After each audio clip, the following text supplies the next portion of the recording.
You are watching the Lore Masters, the #1 place for competitive Lorcana content. Now, let's do it. Hey guys, it's James from the Lore Masters. We are back again with a brand new deck profile for set 3. I haven't made much content recently because I've just been focusing on playing, but I was so excited about showing you this deck list, I figured I'd make a video just specially for it. So we are playing green-purple discard aggro with a lot of new things from set 3. If you just want the deck list, it's on your screen right now. But if you want to learn how to kind of play the deck, why we've chosen certain bits, and some tips and tricks, then by all means stick around because I'm about to explain them. Right, let's swap over to the list view so we can have a look. There we are. So, we run 46 characters, 14 song cards, we run no action cards, no item cards, so let's kind of get into it. So, first things first. Run 4 copies of Maleficent Sorceress, so she's a free drop 2/2 with 1 lore point. When you play this character, you may draw a card. So as well as being useful because she replaces herself when she enters the battlefield, she also sings every single song card in this deck, and also you can return her to hand with the Madam Mim cards and reuse that draw over and over again, so that is why we play 4 copies of her. Next thing is 4 copies of Flynn Rider. So he's a 2-drop 1/2 with 2 lore points. Whenever this character is challenged, the challenging player chooses and discards a card. So the reason why we play this is Flynn can sing one of the songs that we play in this deck from set 3, but he's also useful for questing nice and aggressively because he's got 2 lore points, but he can also protect himself with that discard ability. So no matter if you choose to quest or choose to sing with him, that discard is quite useful, so that is why we play him. We run 4 copies of Merlin Rabbit, so he's a 4-drop uninkable 2/3 with 1 lore point, and when you play this character and when he leaves play, you may draw a card. You may recognise this from all the Ruby Amethyst lists from set 2. This card's no different in this deck, it's very, very good.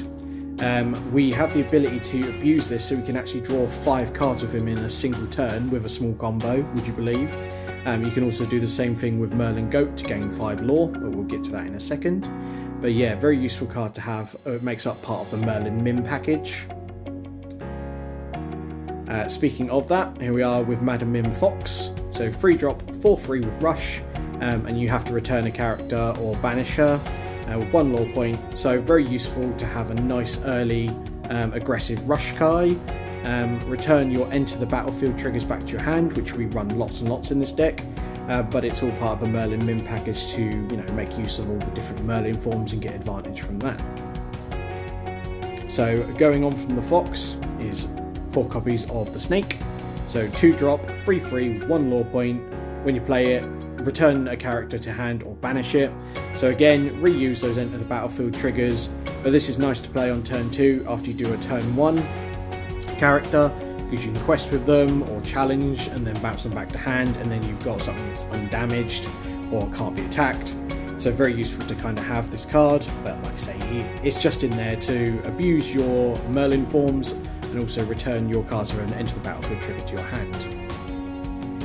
Okay, we run 2 copies of Merlin Crab, so it's a 3-drop 3/3 with 1 lore point.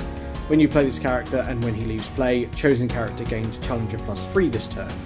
So the reason why we play this is pretty much all of our characters have got a relatively small power stat, so we use this to be able to kind of challenge bigger things if we need to. That is why it's in there. Because it's a Merlin form as well, it gets it when it leaves the battlefield as well, so there's a kind of few tricks you can kind of do with that. One of the main reasons I wanted to play it though is because of all the locations around. You can play this card on the board, bounce it with Madam Mim Fox, give the Challenger +3 to the Fox so it can challenge for 7, which will take out pretty much the majority of all locations that are going to be played. It's just a kind of a useful thing to have. Okay, so here's kind of one of our main discard characters. So 5-drop uninkable Lucifer, Cunning Cat. So he's a 2/2 with 2 lore points. When you play this character, each opponent chooses and discards either 2 cards or 1 action card. So this card pairs with the new Ursula from set 3, which we'll see in a second, but Ursula discards songs from your opponent's hand, which means that they will have very few action cards in their hand when this comes down, so chances are you are going to rip the 2 cards out of your opponent's hand. But you can also use Bibbidi Bobbidi Boo, which we play 4 copies of in this deck, to reuse this card, so you can potentially discard 4 cards from your opponent's hand in one turn, which is no small feat. But yeah, very, very useful to have. The 2 lore points is very good as well. But yeah, very much enjoy this card. Okay, so here's the Ursula we just mentioned from set 3. So it's a 2-drop, 1 free, 1 lore point. When you play this character, chosen opponent reveals their hand and discards a song card of your choice. Now this card is one of the most powerful in set 3, because I feel it disrupts a lot of the top decks. So Ruby Amethyst rely on things like Teeth and Ambitions. It relies on Friends on the Other Side. It relies on Be Prepared. Amethyst Steel, for example, obviously relies a lot on their songs as well, so you can discard a whole new world so they can't refill their hand. Jafar, the new 7-drop Jafar with a whole new world is going to probably be popular right at the beginning as well. So Ursula again steals the whole new world from their hand and kind of makes their combo fall apart. So very, very useful to have. You can obviously return this back to your hand with the Madam Mims and reuse it. Or you can blink it with Bibbidi Bobbidi Boo to reuse it if you really wanted to, but it's just to mess with your opponent. But because you get to look at their hand as well, you get to kind of know what you're playing around, so you don't fall into any kind of traps or anything. So very, very cool card, I love it. Okay, and then we run 4 copies of Cursed Merfolk from set 3 as well. So it's a 1-drop uninkable 0/1 with 2 lore points. When this character is challenged, each opponent chooses and discards a card. Very similar to Flynn Rider, obviously you have to discard a card. We just want our opponent to have an empty hand so we can take over the game with our various shenanigans. So we put this in there, but you can also bounce it with Madam Mim Snake by playing this, questing for 2, bouncing it back with the snake, and then you're in a good board position. You can always put this down a little bit later as well.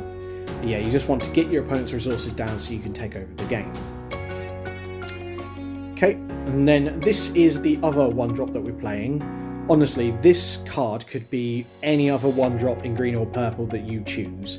So you could be playing Olaf, you could be playing the green Flynn Rider, you could be playing the new Rafiki, which is a 0/2 with Challenger +3.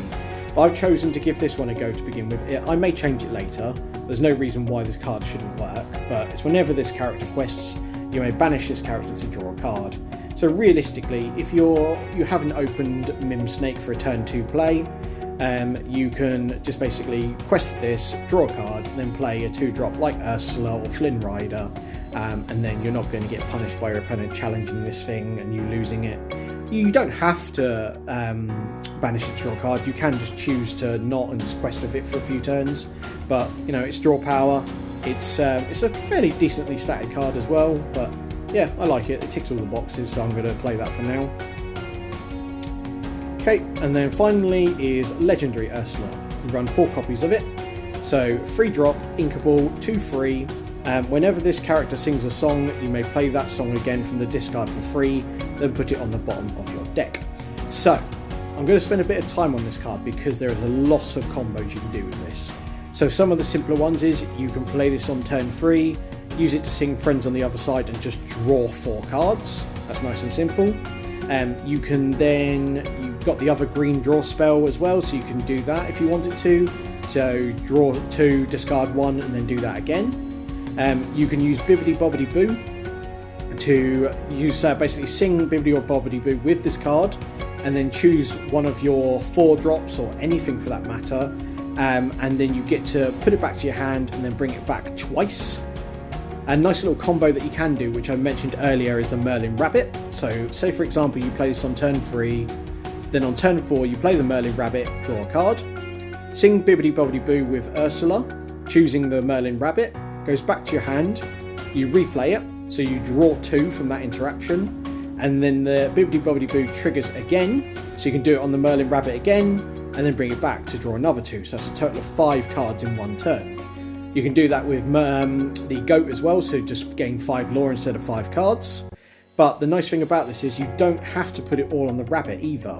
For example, if you do sing Bibbidi Bobbidi Boo with this card, return, say, the rabbit and return it, then on the second one that you get to cast, return this card back to your hand and either put it back down so it's safe, so it's no longer exerted, or you could put down something smaller like the 2-drop Ursula to then rip a card out of your opponent's hand.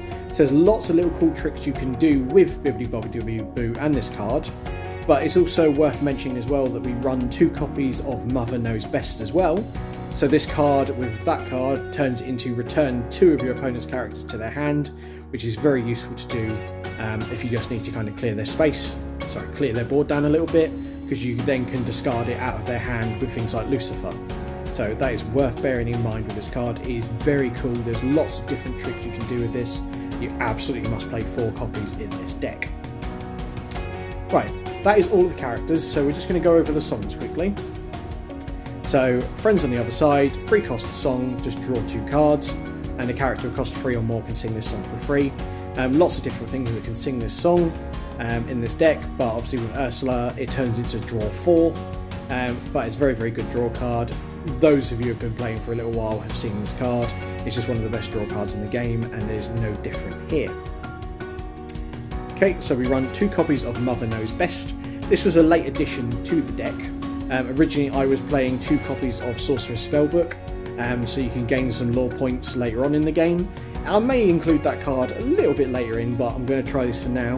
The reason for that is yes, you can discard cards from your opponent's hand, but if they stick something on the board that's quite big and annoying, so things like 7-drop Cinderella, you want to put it back to their hand, and then you can discard it from their hand with things like, I'm keep saying Lucifer. Lucifer's probably the best example. So yeah, very, very useful to have, and with the legendary Ursula, you get to return 2 things with this Mother Knows Best, so is worth playing as well.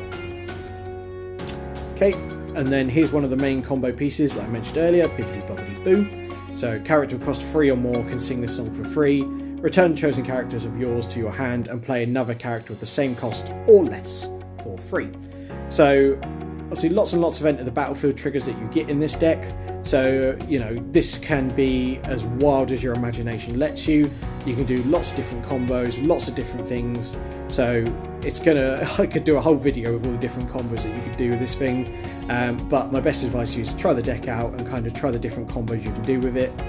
But it is worth playing 4 copies of, just because you can abuse it that much in this deck, and you get to use it twice with the legendary Ursula. And finally is one of the new draw cards from set 3, Strike a Good Match. So a character who costs 2 or more can sing this song for free, draw 2 cards and then choose and discard a card. The fact that we can use Flynn Rider to sing this as well as other things as well is very good. But it is so that you can kind of find your bits that you need. You can just draw 2 cards and discard like an uninkable card if you don't need it. But it's very, very handy just to have extra draw cards so you can find the threats that you need in case you've got a handful of songs or a handful of uninkables and you need to get better things to your hand.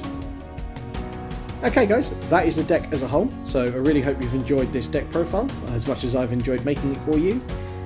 Please do let me know your feedback if you give the deck a go, or if you found something that works quite well, then let me know. Other than that, cheers guys, and I'll see you next time.